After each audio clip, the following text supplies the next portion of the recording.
C'est l'heure du journal de l'Afrique. Soyez les bienvenus sur France 24. Et puis à la fin de cette édition, nous irons en République démocratique du Congo où se tient jusqu'à vendredi la 8e édition de la Semaine française à Kinshasa.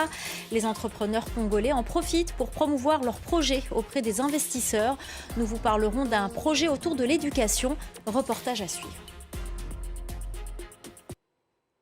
On vous parle ce soir de la 8e édition de la Semaine française à Kinshasa, organisée par la Chambre de commerce internationale franco-congolaise.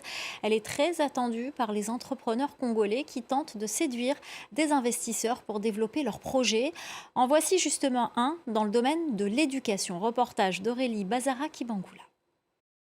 Oui, camarade, viens ici avec la tablette. Dans cette classe de Matongé, le traditionnel tableau noir a laissé place à un écran numérique et les élèves travaillent sur tablette. Situer le pays qu'on appelle Algérie. Géographie, mathématiques et anatomie, une fois par semaine, ils utilisent des applications pour apprendre et réviser. En FDC, c'est recommandé, l'enseignement doit être concret. Ce que vous enseignez, l'enfant voit, il manipule et il retient directement. Pour nous, vraiment, c'est formidable.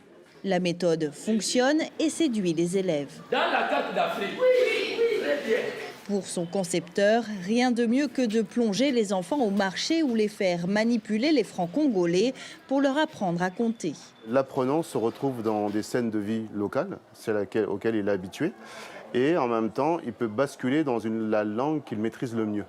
Ça peut être le français en République démocratique du Congo, le lingala, le chiluba, le swahili, le kikongo, qui sont les langues nationales. Et depuis peu, nous avons ajouté l'anglais. 80 écoles à travers le pays utilisent l'application sur tablette. La start-up aimerait en distribuer davantage. Pour séduire des investisseurs, elle compte sur la Semaine française de Kinshasa.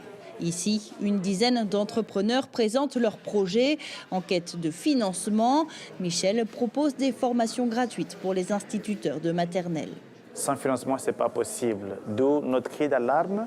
Les gens pourraient financer l'éducation de la petite enfance et on aura moins de problèmes dans le pays parce que le jeune enfant aura été bien formé dès la base. Le gouvernement congolais a octroyé 13% de son budget à l'éducation, insuffisant selon les professionnels du secteur. Si ces entrepreneurs comptent sur des partenaires extérieurs, rares sont ceux qui investissent dans l'éducation. La part belle revient aux télécoms et au pétrole.